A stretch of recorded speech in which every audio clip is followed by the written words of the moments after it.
we go. Hey, it is Wednesday night once again. And what does that mean in your world? Well, if you were anyone really important, you would know that Wednesday night is the night that you get to be the one to hear the one and only Casey from Chicago here tonight. It is must-see Marquee TV night. Oh my gosh, it's like right up there, you know, watching Baywatch and must-see Marquee TV. Oh, Baywatch. That was a great show. David Hasselhoff, he just, he was... You realize that the 6 people that were just watching us, middle-aged men, just were like, I'm not watching this show now. I'm going to go watch a rerun of Baywatch. Baywatch, yeah. Because, way to go. Yeah, well, there's... Way to go. Yeah. Well, for the 2 people who stayed with us. So, Casey, tonight we're going to talk sales, because this is an area in which I think a lot of DJs, nobody does this as well as they would like to, even if they have studied, even if they've been involved, if they've taken, because there's little nuances that people forget, people just don't do. And I think tonight what I'd like to do is just, let's kind of dig into this a little bit more. And when we talked earlier, you mentioned a thing from a little line that is used quite often. So kind of give us that line in the background of where that ink pen idea came from. So, if you saw the movie Wolf of Wall Street, Jordan, I can't think of his name now, the Wolf of Wall Street, turns around at one of the meals one day, and he turns around and says, "Sell me this pen." Mm-hmm. And one of the guys at the table gets up, gives his reasoning for selling it, and that's it.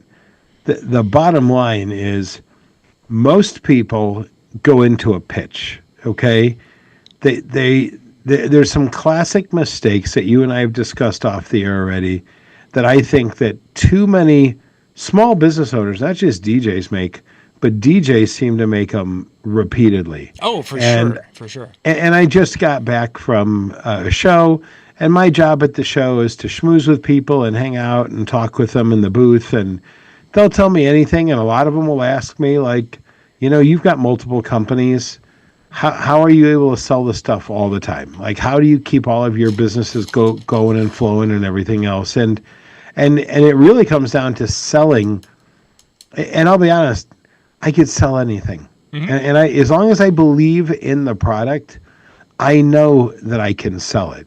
Because the biggest mistake I think a lot of people make is that they forget what they're selling. They don't realize what they're selling. So, for example... So, hang on. Let's put it... Yeah. Let's hold that there, because I happen to have a pen, and I want to do this... I want to talk through this like a typical DJ would. And then I want you to take it apart a little bit, and then you can start to build the picture of how it should be done. As a typical DJ, we're going to talk about, I've got this ink pen right here, and, it's going to be able to do the job. You're going to be able to write your name down. And right now, today, if you book it today or buy this today, I can give it to you at half off. Yep, this will be there. And if you know what, if you sign right now, I'm going to include this alcohol pad to go with it, so that way you can clean off any fingerprints that are on this pen. I got this great deal for you, but you need to sign up today to get this pen and to get this alcohol. I just have one question. Yeah. What color is the ink? Maybe blue. I don't even know. I was looking for a black pen. Thank you, though. Oh, sorry. But how about if I throw in a battery? I'm looking for a black pen. How about if I throw in a lip thingy? A lip thingy? I'm sorry, a chapstick. I was trying to say it was actually chapstick. A lip thingy. I know you guys do things differently up in Minnesota. I've got the chapstick one, and I think it's even a peppermint one. Is that kind of like that sister thingy known as your wife? Yeah, exactly. Yeah. Again, the point we're trying to make there is that's probably not the way. Take it apart. No, people have heard the term features, advantages, and benefits, and they think that is what they're supposed to be selling right away. Okay? That's all important, and it gets woven into the conversation. But think about it like a guy meeting a girl meeting a guy. Hi, I want you to know I have 6% body fat, and I went to the doctor, and my sperm is fantastic, and I could give you a baby, and I make $125,000 a year, and I own my own house, and I have no debt, and all these things. She might you know, just because she goes home with you, one girl out of 100 doesn't mean that you're a great sales guy, and you can do that with anybody. Mm-hmm. Okay. And that's, I think, the biggest mistake is that when certain small business owners get a small taste of success, they all of a sudden think they know it all. Yep. Okay. And that's the funny part. And if you look at most of the really successful people, they'll tell you selling $1,000 is just as easy as selling $1 million, is as easy as selling $10 million. It's all scalable. You're still doing the exact same thing. And at the end of the day, sales are about solving people's problems. That's it. And of course, I certainly wasn't doing that in what I was, my little lame demonstration. You were under the impression that I needed a pen. And let's say that you got that because I went to an office supply store. Yep. Okay? And that's what I was there for. What you failed to do was ask me what my goals were for the pen. Mm-hmm. Was I looking to get as many pens as possible for $10? Was I looking for a pen that was going to have a signature style so when I take it out of my briefcase and I sign a contract, the other person that I'm signing it with goes, oh, wow, like this guy, it's a branding thing. Here's an example. What does Amazon sell? Amazon sells convenience. Correct. 100%. Yeah, no kidding. What does Rolex sell? They sell an experience of being able to have an expensive watch on your wrist that everybody knows about. And I would they sell prestige. If you're wearing a Rolex, it's prestige. Sure. When you buy a BMW, what are you buying? I'm buying a driving experience. Exactly. It's right in their thing. Yep. This is all true. Shopping malls used to be variety and convenience. Mm-hmm. Okay? And a lot of these places, I mean, what a lot of people didn't understand, even CarMax, when Circuit City was around, yes. What did they sell? And most people didn't even realize it. I guess I really didn't spend much time in Circuit City. I'm assuming it's similar to Best Buy. Well, similar, but and you could say it. But what does CarMax sell? CarMax sells an easy way to buy a vehicle. They sell financing. Okay. You go to CarMax. There's nothing to negotiate. The price is already set. Yeah. Okay. So if you like the car, now the trick is to get it financed, unless you have the cash. And I'd say that 99% of most consumers today will finance it no matter what. System, yeah. So now they sell financing. Mm-hmm, okay? Credit cards companies, they sell financing. They don't sell convenience. They used to think, it's a convenient way to pay for things. You get 30 days interest free. But as we know, as we talked before, that this country is $1.2 trillion in debt on credit cards alone. So the fact of the matter is no one's doing it out of convenience. They're doing it out of necessity. Yes. And that's it. So again, most people aren't understanding what they're selling. And where they miss the mark with a lot of people is that they fail to ask their customer, what's the most important thing on your wedding day as it pertains to photography or video or an officiant or the photo booth or whatever it is. Okay? Mm-hmm. If they ask simple questions like opening up and just saying, okay, before I start and I tell you about me, tell me your experiences at weddings. Are you a big dancer? Have you been to a lot of weddings? What have you seen that you like? What have you seen that you hate? If you ask someone what they can't stand, they will puke on at the mouth about it. And if it's even something that, let's say you're a highly interactive DJ, like our friend Screamin' Scott, who just was in the Mex Hall of Fame. Yeah. Okay. He lives to be an interactive DJ. Now, if that's really what he wants to do, and you, John, want a very conservative wedding with just a great DJ playing great music and doing basic announcements, you're better off. He's going to pitch you how much fun it's going to be. He's never going to convince you to get outside of your comfort level on your wedding day to do what he thinks you should do. And even if he agreed to do it, he's going to hate it, or he's going to probably push it. And I'm not saying I'm saying generically that interactive DJ is going to push it because they think that they've got all this experience and that they know what works. But sometimes, just do what your client tells you or listen, and then you can formulate things around it. And you could even start to say, listen, I know you hate the chicken dance. I totally get it. But let me ask you a question. All of these, you hate interactive dances, you hate all this stuff. But can I ask you a question? Is it more important for you to eliminate that? Because if you do, I'll do what you want.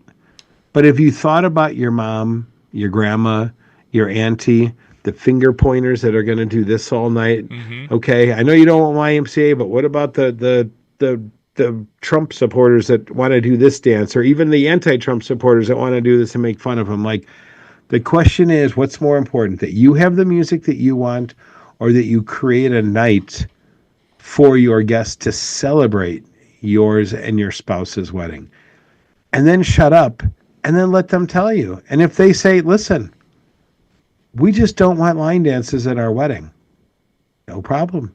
Easy peasy Japanesey. But if you go into that sales pitch about how much fun you're going to be and all these different things, you're automatically setting up the wrong signals. And that's, again, when you went to go pitch me your pen, you didn't ask me what color pen I was using or I wanted, what my budget was. And that's the other thing. A lot of people think that because they spent a lot of money on a venue, or my friend Rod Randall does this all the time. He does zip code pricing. If a client comes to him and he finds out that they live in a wealthy suburb, he automatically assumes that they have all this money. Sure. Now, that just means they could be broke and they're living with their parents. Okay? And their parents inherited their house from their parents. There's no indication of it. And even we also see the emulators that they spend all their money on the fancy venue, but they get the cheapest bar package. They get the cheapest, dinner. But they want to do it because it's in downtown wherever, or on this historic estate, or in this beautiful fancy golf course, or what have you. So they can say, I had my wedding at blah, blah, blah. So again, you just kind of have to, the biggest thing, and one of the biggest mistakes I see people making, is they just don't ask the right questions. And I think when you were giving us your example here a little bit ago about the first questions, and then about not wanting the line dance or what have you, the YMCA, you almost you kind of crossed into going from questions about being able to find out what their needs and to be able to sell to those needs, and you were getting to the point now of almost starting the planning process and such. I think you might have gotten ahead of yourself just a little bit there, because having that conversation about thinking about the ants and thinking about those, I guess I would kind of view that as maybe a little farther down the road. Oh, in the consultation, 100%. Yeah. There's no about it. But the biggest thing is ditch your pitch. That's probably the biggest thing that I can tell you. You can have your bullet points that are important, okay, but ditch your pitch. And I always sit with clients, and I'm not saying I know everything about sales by any means. However, I do close a lot, and I close a lot of them at a much higher price point than most of my competition does. And it is primarily because when I start the consultation, I say, before I get into telling you about what I think is important for you to know about my company and some things you should think about on your wedding, tell me about your day. Tell me what you love about DJs. Tell me what terrifies you about a DJ that you want to make sure doesn't happen. And trust me, the number one thing in the world people like to talk about is themselves. Oh, yeah. And on their wedding day, and they're full-time wedding planners now, from the time they got engaged, or pretty much from the time they booked their venue until the wedding day. I mean, you even know, as a wedding guest, they went from being a fun, drunken party wedding guest to all of a sudden they are a critic about everything: the food, the china, the silverware, the linens, the floral, everything. They're watching everything like they're Dancing with the Stars judge. Yes. And they're watching it top to bottom, judging everything. Like that, there was that one TV show where wedding couples would go to. The brides would go to each other's weddings, and they'd sit there and they would talk about things. This was great. That was great. This was tacky. That was over the top. That was this, and everything. And so again, it happens. And I think it's it's like when you buy a car. You buy a certain car and you never thought that everybody had it, and then you all of a sudden buy it and you see that everyone's driving that same model of car. And I think it's true when it comes to when you're selling something, or I should say when you're in the market for something. You're far more observant of those types of things. Mm-hmm. So did Facebook lock up? I'm trying to look to see. Let me refresh my screen here and see if anybody's joined us yet today. Yeah, there's a few. I've got, there's a Rob, Ray. Gotcha. Eva's here. Yakshimash, Eva. Yeah, Rob Nipkin also Yakshimash. Ray Hernandez. Very good. Yep. So we got some folks there. Have been jumping in there. So yeah, I forgot to go and flip over to the chat. So yeah, for those of you who are there, I forgot to say hi. Sorry about that. We were just jumped into the conversation. I got to have breakfast or a brief breakfast with Eva in Mex last week. Nice. So yes, she's a wonderful girl. Her and her husband both. So, and I can't wait to see them at Marquee this year. Mm-hmm. Fabulous. So, but going to the first thing I'm going to tell you to do is ditch your pitch. There's nothing wrong with having bullet points, but you need to ditch your pitch. You have to ask open-ended questions in a way that's going to allow you to custom tailor the rest of your sales, call it presentation, consultation, whatever you want to call it, to what the client's actually looking for. What they're going to need, which is what I did not do and say, what did you need the pen for? What were you looking for? Whatever it is. But I didn't do a thing. I just started throwing prices out in essence. Right. Okay. Other questions you got for me, John? Yeah. So to identify the need in that conversation, I was just trying to envisioning that first pre-sales call type, or the sales call. How much time let's call that the discovery phase. How much time is involved with that for you typically, do you think? I would say my average consultation's about 40 minutes to an hour, depending upon how many questions the wedding couple has. Okay.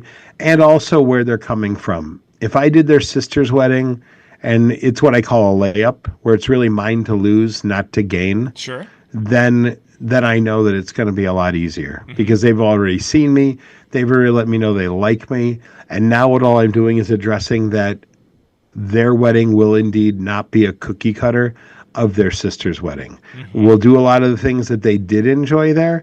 And at the same point in time, I openly say, if there's something you didn't care for, you're not going to hurt my feelings by telling me, listen, I know you did that joke about this. I don't want it at my wedding, or whatever it is. And it could be a joke that just came to me, or it could be a joke that I use regularly. I don't know, when I feel that it's appropriate to do, or whatever it might be. And so again, but I'd say 40 minutes to an hour. Now, I do a lot of rapport building in the first 10 minutes. There we go. That's tell me about your wedding day, and I try to have their information ahead of time. And so a lot of times when I have their address and I have their zip code and their city and such, I'll ask, did you grow up in that area? And if they say, yeah, and I start to play what some people will call Jewish geography, where I try to connect the dots and I try to learn who they are, where they're from, and what I might have in common with them. Yep. Yes. And so when I can build that rapport and they get to see me as a human being, then it works really, really well. Okay. And I have a lot of open-ended questions that I ask, especially when it comes to neighborhoods. And Chicago is got 77 different neighborhoods within the city itself. And so when I see a city address and that, I'll ask, what neighborhood are you from? Did you grow up there? No, where'd you grow up? And we just start talking, and I do it, casually while I'm entering stuff into the laptop as I'm chatting with them, either on a Zoom call or when I'm talking with them, on a phone call or what have you, or even if it's face-to-face, which personally I'm doing a lot fewer face-to-face meetings than I ever have. Yep. I mean, I think that's another thing. If you don't have a nice-looking Zoom backdrop, like you can see over my right side, I've got the beautiful picture of a bride behind me, you don't see garbage and all kinds of things along those lines. I'm not a big fan of having the fake blurred out chroma key styled Zoom backdrop. Right. I think they look hokey.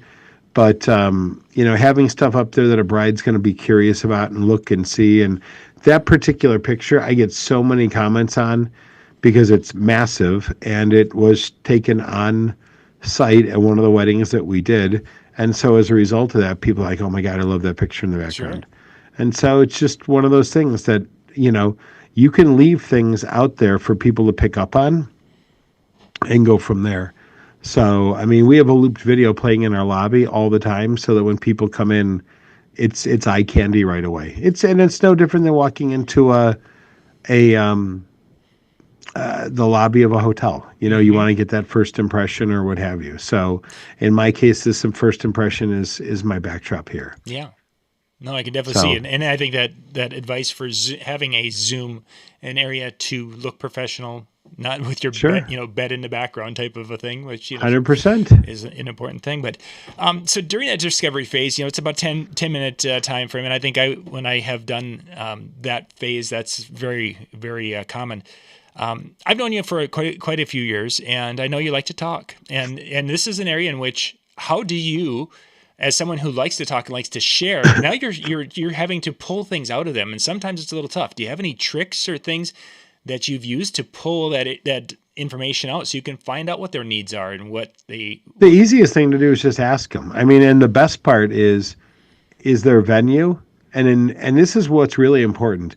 Even if it's a brand new venue and you've never, ever been there before, my biggest piece of advice would be to call the venue, introduce yourself, go to their website, make yourself very familiar with their venue. Call the venue and even say, like, I'm going to be meeting with John and his fiance tonight. And I've never been there and I may or may not have the time to get out by you beforehand. However, are you the one handling John's wedding? Can you tell me, I'm looking at your website and I see the virtual tour. Where do you do the ceremony if they're getting married on property? Where is the DJ normally, ... Now, when you turn around and you say, so you're getting married at, Acme Widget Banquet Hall. Oh, that's funny. I just spoke to Mary today. And I brought up the fact I was going to be talking with you today because now it seems like you're very vested in the success of their event. Mm-hmm. And if it's a venue you work regularly, the nice part about it is when you naturally say, oh, so you're going to get married out underneath the gazebo and and you already know kind of the flow of things. Cocktail hour is going to be here.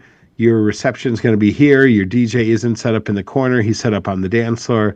Bop, bop, bop, bop, bop, bop, bop. So in many cases right there, because of, either due to your study or due to being there before, many of the answers to the questions. But I would think this would be a great time to be able to ask questions specific to that venue because, the answers, but if you can have them sharing and because as you said earlier, people love to talk about their weddings. And it's that old adage that an attorney never asks a question he doesn't already know the answer to. Okay?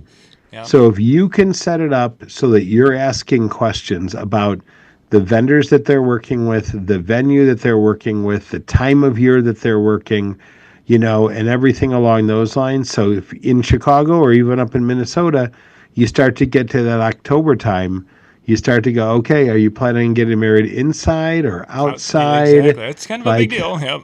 Have you thought about a backup plan? If we have a beautiful Indian summer and we've got a nice warm day, yes, there'll be some fleeces or whatever, but have you thought about the backup? Or it's July in Chicago, which could be 80 degrees or it could be 90 degrees. That's a big difference, and tell me what your plans are and what you're thinking and you go from there. You already know it most of the time. Mm-hmm. I mean, it's not rocket science because you've done it a million times. They, however, have done it once, maybe twice. There's just a lot of things that saying that you're experienced doesn't mean anything until you share your experience. If they have a 300-person wedding, you're going to need a bigger sound system. That it's going to be a rager. It's going to be that. If they're having a 45-person wedding, that you're going to have to talk about the nice part about that small crowd is you're going to get to know everyone intimately. You're going to be able to work with everybody. You're going to be able to call people out by name. you know that when people peter out, and you can share experiences of how you've made small micro weddings very successful, and how getting an iPad or a Spotify playlist is a terrible idea. Mm-hmm. You know, but when you're talking about those opportunities, say with a smaller event, and how you can do that, and this is that part where you've got to sell that one component that's going to connect with them, that will help them kind of visualize that, we want that type of result. And I think sometimes we just are throwing, oh yeah, I've got enough sound system to cover the room. Great. We talk about the gear, or we talk about, sure, and we don't sell the important part.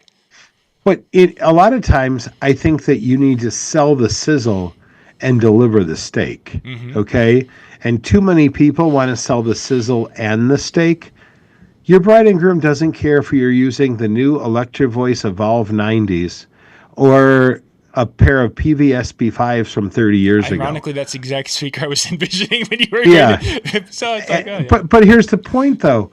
Unless you give them a reason to really believe that, yes, you're paying a higher price with me, or one of the things you can be assured of is every year we flip all of our equipment.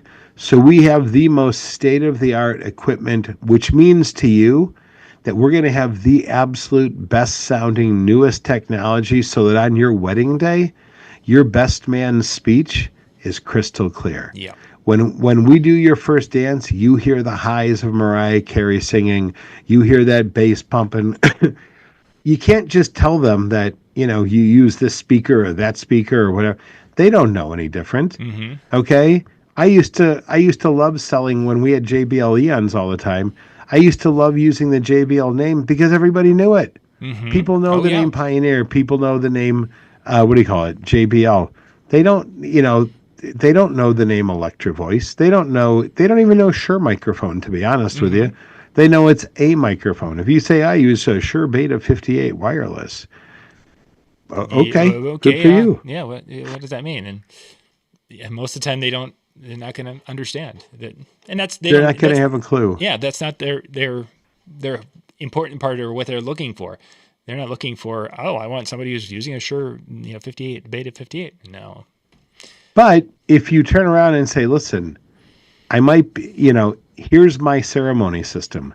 This is what I include and why I include it. You can get all geekified and talk about the flux capacitor and the this and the that, as long as you're explaining to the client. And the nice part is, with our system, we're going to have 4 speakers set up around the whole thing. So no matter where you're seated, it's going to be crystal clear. It's going to sound like a movie theater. And I like the of course that concept, but I think my preferred is to start out with that you want to have crystal clear sound. You want it so that everyone is going to be able to hear your vows. And the way we can achieve that is by, because that's selling that sizzle. I think that's exactly, of course, the important part. But sometimes you almost have to put that sizzle in front and get them to say, "Ooh, yeah, we want that." And then, I think it's important. Yeah. And I think that, again, your relationship with the other vendors is really critical. I mean, I think it's super, super critical. And it's a great point there. You using the word relationship. And I think that for many salespeople or selling, especially higher end events, you're going to have a level of a relationship. It may not be a best friend relationship, but to understand them, to be able to serve them and do what they need and be able to fulfill their needs, you're going to have more than just a number on a page type of a thing with your couples. Right. No, I agree. And again, I'm going to say this again. I think too many people miss the point a lot of times when it comes to what they're selling. Mm-hmm. Okay. The client doesn't care what you're DJing on. They don't care on a lot of stuff. Is it me or did Facebook go away? Facebook just died. I'm still seeing some people commenting, so maybe some of you guys are still. But yeah, my Facebook dropped. Okay. Oh my God! Now all of a sudden people have to talk to their family. I just put up a message here to see if it's going to propagate to. I just have a thing that says, "Sorry, something went wrong. We're trying to." Yep, Rob's still on Facebook. Yeah, and it did. But yeah, mine is airing out. Yeah. Sorry, Okay. Well, as long as we're still broadcasting to it, people are still there. And for those of you who are, I'm going to put the link for the YouTube video. So for those of you who are on Facebook and you lose it, because there's some good stuff here that we're talking about tonight. So that YouTube link is there. Hey, Bernie's with us too. Thank you for being with us. Hello, Bernie. Mr. Fryman. Yes, sir. Yes, sir. So anyway, you guys, the YouTube link's there if you need to get it. Otherwise, watch on the in the Marquee Show page there. Yeah. Their stuff's working and ours isn't. So okay. Okay. So let's, very weird.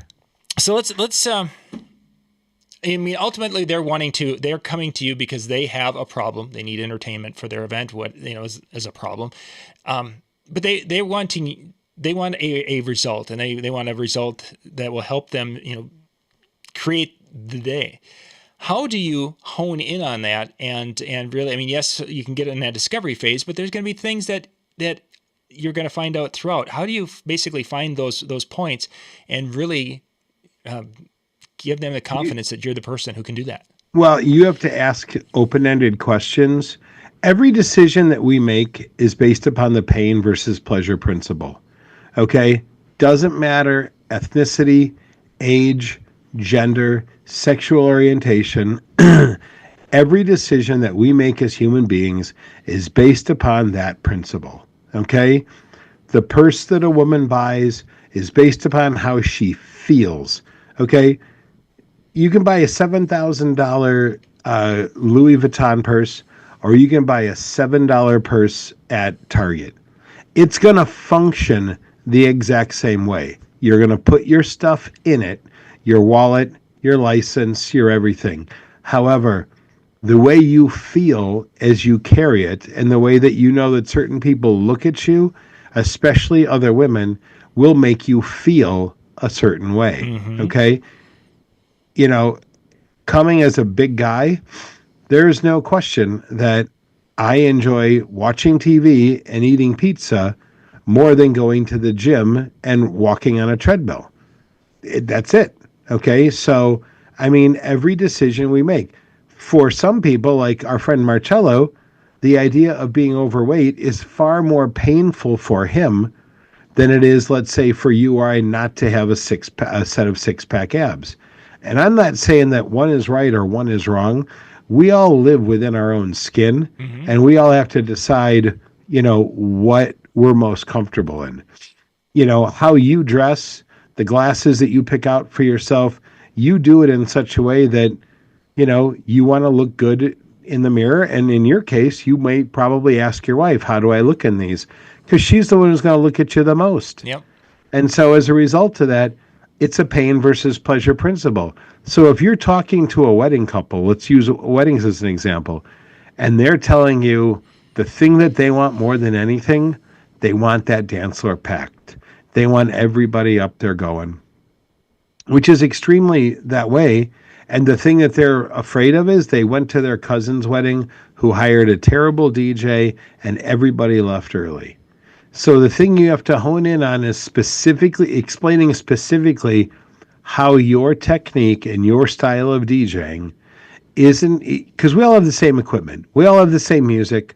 We all do pretty much the same thing. We just do it very differently. Mm-hmm. So if you can explain to them exactly why you do things and how doing it your way or considering going with this because of the way we do things is going to keep everybody there later, keep that dance floor packed, keep your older guests and relatives there later, get your younger people out on the dance floor earlier.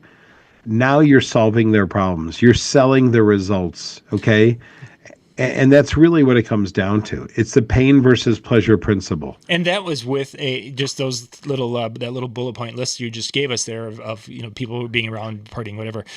That's for that person who that is of interest, because not every couple that is, we're not much dancers, but we really enjoy music. So for maybe a different couple, that sales type conversation is going to be completely different. Because and here's the other thing, and I say this all the time too, it's not just about selling the dancing. It's also about selling the idea of everyone having a good time. Mm-hmm. And I'll give you I use this example all the time. When my brother got married, my grandmother was 95 years old. Okay? She didn't dance once all night. She was at table number 1. We turned her chair around and she did this and she pointed and she laughed. She watched her kids, her grandkids, and her great grandkids dance all night. Sure. She stayed until midnight. And they kept saying to her, Grandma, anytime you want to go home, we'll drive you home. Anytime you want to go home. She finally yelled at my cousins and said, I'm 95 years old. I've buried 2 of my children. I survived the Great Depression, World War I, World War II, Vietnam. I can tell you when I want to go home. Okay? So just go dance and have fun. I'll let you know if I change my mind. Mm-hmm. Okay? And she shooed him away. And now she didn't dance one time, but we made sure that the music wasn't too loud for her so that she couldn't enjoy herself and talk and laugh and smile and everything else. Okay? So I also acknowledge that portion of the people. And my grandmother had a great time without ever dancing because the energy in the room was such that she was able to enjoy herself. Okay? The DJ did a great job introducing things. And that's where, again, it's a matter of creating a differentiate. What is your USP? What is your unique selling proposition that makes John Young different than Keith Christopher Entertainment? Mm-hmm. Okay? Part of it is you, period. Part of it could be that you are a proficient beat mixing DJ, and that's what makes you different. Mm-hmm. Part of it could be that you're a love story guy and you like to tell it. Part of it, you could have a God-given set of pipes like Peter Mary does on the microphone, and that's what makes you unique and different. Part of it could be, Randy Bartlett says all the time, there was nothing exceptional about him except for the way he approached the day. Okay? He didn't have a great voice. He wasn't a great dancer. He wasn't a great MC. He wasn't a great beat mixer or programmer, but he was able to understand how everything came together, and that's what his unique selling proposition was. Mm-hmm. And so that was it. The trick is to convey that with confidence without being arrogant so that, so that your client to be agrees with it, and not only agrees with it, but obviously thinks that you're the right fit. And, the biggest mistake people make that I think when they lose a job, I think too many people assume that is about price. For sure. Okay? Yes. And the problem is when you are trying to present value without distinction, all you have is price. Okay? And we talk about this all the time in the wedding space, but think about it if you sold brake pads. Okay? Probably one of the most important things in a car, and you as a father wanting to make sure that your children are safe, is brake pads. The brake system, yes. Right? Yeah. And maybe tires. But how many times do you just, like, inside, you're like, oh my God, I have to have a coupon. There has to be tires on sale. I'm going to go to Costco, or I'm going to go to Sam's Club because they have the cheapest price on tires. Mm-hmm. These are the most important things to keep your family safe in the minivan, and you're turning around and trying to be cheap about it. Oh, yeah. Okay? I mean, and we all know from experience what it's like when we buy the cheapest roll of paper towels and it doesn't absorb anything. The minute your child or your friend spills something and you find yourself going through an entire roll of paper towels because you bought the cheapest, most generic ones possible, or you bought the absolute cheapest flavored ice cream and you're like, this is terrible. Okay? I mean, the worst of the worst to me are frozen pizzas. I dated a girl once who bought the cheapest frozen pizzas and then she doctored it. She put all this other crap on it. And I said, you just added $5 worth of stuff on it. Why didn't you just buy the pizza with the stuff on it that was better to begin with? But she somehow thought that she was beating the system. And the problem was that particular pizza brand sold themselves on price. Oh, yeah. Okay. And there's nothing wrong with it. I mean, Domino's and Little Caesars sells themselves on price. Mm-hmm. And sometimes what we also have to get over is sometimes good enough is good enough. Yeah. Yep. There are those times. So those micro weddings that wanted to have a Spotify playlist, and you may have even been the one at the wedding show to talk them out of it, they're going to go with the least expensive DJ because it's just not a priority to them. Yep. You know, there's probably 3 things at every wedding that people feel are truly worth investing in. And everything else isn't. Okay? And I don't think those 3 things are always going to be the same for every couple. Never. It's always going to be. Some people, they don't care about the location. They're just as happy in the suburbs as they would be at a high-rise hotel downtown Chicago. Yep. Or in the Northwoods of Minnesota. Right. Where everybody wants to go. If you're going to marry your cousin, maybe, and then kill them in the process. Well, that's why we have so many wood chippers. Apparently. Yeah. So it's a Fargo reference. But there's like 3 things. It always happens. And a lot of times those things are picked because of bad experiences. You know, they'll spend an obscene amount of money on a photographer because they had a girlfriend at work or a cousin or a sister or brother who hired a horrible photographer that just did not get the pictures they wanted. Yep. So they'll go above and beyond. When I was with AADJ running the Chicago chapter, we invited a bunch of brides to come in, and I got referred to somebody whose wedding none of us did, which was great. She was a pharmaceutical rep. She had to pay for her own wedding. Her parents did not have the money. She foolishly went into a Vera Wang store, which was her first stop. Okay? She tried on an $8,500 wedding dress. Ooh. And she loved it. Oh. She fell in love with it. She felt like everything that she'd ever dreamed about on her wedding day. She's told us she went to like 20 different bridal salons, and nothing made her feel the same way. She went back to Vera Wang. She put it on her card. She picked up a shift cocktail waitressing to pay off the dress because that dress made her feel a certain way that no other dress did. And so for her, it was worth the investment. Yeah. Okay. And again, our job's not to judge, and we do it all the time. Can you believe that they didn't want, they tried getting me to come down on price and they spent $2,000 on a chocolate fountain? Well, guess what? Having an elaborate suite table is important to them. Exactly. Yeah. And, you know, having a DJ that can play all the hits, the DJ Event Planner Top 200, good enough is good enough. Yeah. So that was that. But again, you know, not enough DJs know their unique selling propositions. Not enough small business owners do. Mm-hmm. Okay. And even if they do, the question is, are you conveying that accurately in your sales presentation, within your marketing? Okay. So that there is value to what you're saying. You know, I mean, some people say award winning. Okay.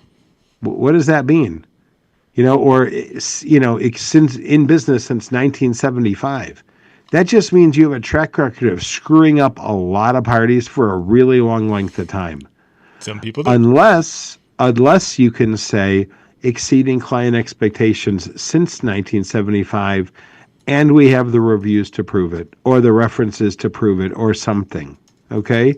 You know, it's something, when I asked on the Facebook group about a USP, Mike Walter came up with the best. I said, what is your top 3 selling things? One of them was reputation. He said, look at our Wedding Wire reviews and judge for yourself. And he's got like 2,000 5-star wedding reviews. Yeah. How does anybody argue that point? Mm-hmm. I mean, honestly, even if Mike's $300, $400, $500 more expensive, I have a consistent track record. Here are 2,000 different various clients from the last 10 years that have said we're amazing. Do you want to scrimp and save? Do you want to save $300 or $200 to go with the guy that's only got a 4.5 or whatever it might be? Mm-hmm. So in Mike's case, his unique selling position is not just his experience of doing it, but he's got a proven track record and he can show it. Yeah. So and that's huge. That's definitely huge. It is huge. Casey, I want to let's put a kind of a thumbtack in this, because I think we should continue this discussion, because we're getting to the point now where we really want to focus on taking that information that we have and how, we're now going to actually ask for the sale and close the deal. And I think that that's an area that we could probably spend quite a bit more time on, kind of how we're going to kind of summarize things and aim it toward it, and then to do that. So let's have that our next. I'll give you my here's my closer. So what I do is I just when I'm in a face-to-face consultation, we're going to. I just say, so would you like to give me a credit card or cash? What is your preferred method for payment? We're going to have unless you have something else we still need to talk about. Filter the reply from Casey, and we're going to come up with the proper one for the next time when we get together, gang. But yeah, that's some good stuff there. Good stuff, and I think it's because bringing it all together at the end. We don't have enough time, and that's an area that we could do a whole show. I'd like to do it the Chicago style. Would you like to go home and think about it, or should I put you in the trunk of your car to think about it? What would you prefer?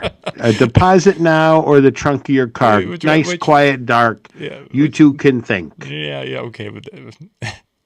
Yeah, Rob, they're enjoying your humor.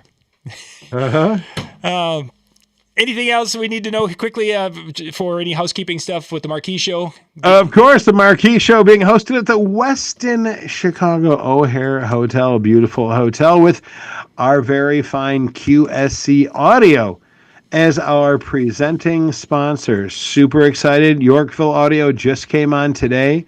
And I just spoke with our good friends EV, which will be coming on probably by the end of the week also. Nice. So you'll be able to hear, see, and purchase, probably even leave with the QSC speakers as well as the Evolve 70s and 90s.